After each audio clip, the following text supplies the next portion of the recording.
Hey folks, welcome back. It's Friday Fitness with me, Andrew Chadwick, your certified strength coach here at the ETA. Now this week we're going to be talking about lower body mobility testing, and typically we're looking at the pelvis down. Today we're actually looking at what's happening at the pelvis, so a relatively lower body into the kind of trunk. And the test we're going to be doing is a pelvic tilt test. And so what we'll have athletes do, we typically give them a golf club, super speed stick here. Take the club across the shoulders. Now we'll get into a golf posture, mid-iron posture, and we'll ask them to tilt their pelvis back, tilt their pelvis under, tilt their pelvis back, tilt their pelvis under. Now what we're looking for in this test is, can we move the pelvis on its own? Sometimes we'll see people moving their upper body up and down. Some people just move their hips forwards and backwards. They don't understand what it is that we're trying to ask them to do. We may kind of assess them initially. We then may give them a little bit of coaching to see if they can physically do the movement.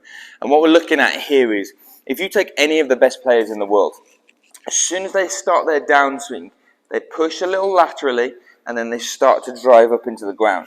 But notice that impact here, I've got this flat back position in my lower back. You look at any of the best players in the world, they all get that kind of lower, that lumbar spine, that pelvic tilt to be able to deliver maximum power through the golf ball. They all do a really good job of getting into this kind of position here. They've got that nice rounded kind of flat lower back. Their pelvis is tilted underneath and they can deliver maximum power. So we always look at doing that test with our athletes when they first come into the academy, and it's something that you can test yourself on. Now, what we're looking out for is, can you not move the hips forwards and back? Can you not move the upper body forwards and back?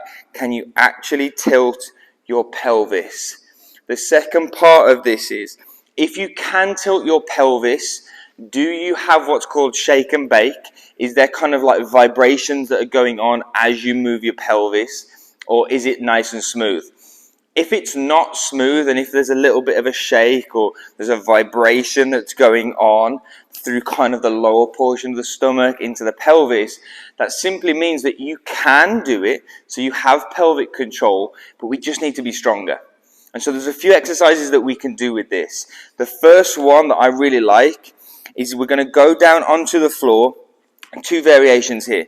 I'm going to go ahead and take my hand into the band, wrap it round and place it on my lower back. I'm going to get onto my hands and knees, quadruped position, and from here I'm going to focus on just using my lower back, pushing into the band. So again, I'm creating that arch, and then I'm just going to push my lower back into the band. That's giving me instant feedback as to whether I can actually tilt my pelvis or not. Now I'm really trying to maintain that my upper body, my thoracic spine is staying still as I'm just working on my lower back doing the work. So again, I'm tilting my pelvis, which is the same as the test, but I'm actually doing this as a workout now, as an exercise now. I'm really starting to feel that I can actually move my pelvis a little more, less of a shake. The band is adding some resistance, so it's challenging me. I can do this without. Again, just to begin with, I may look at, can I move my pelvis just independently of the rest of my spine? As soon as I feel that's comfortable on my hands and knees in a quadruped position, we can come up into a golf posture. And so we'll have athletes get into a golf posture. You may take the club across the shoulders again. You may have the hands out in front of the body on a golf club. And so from here, we're going into our mid-iron posture, and we're going to start to work on tilting the pelvis. The only thing that I've done here with the golf club is I've added some stability.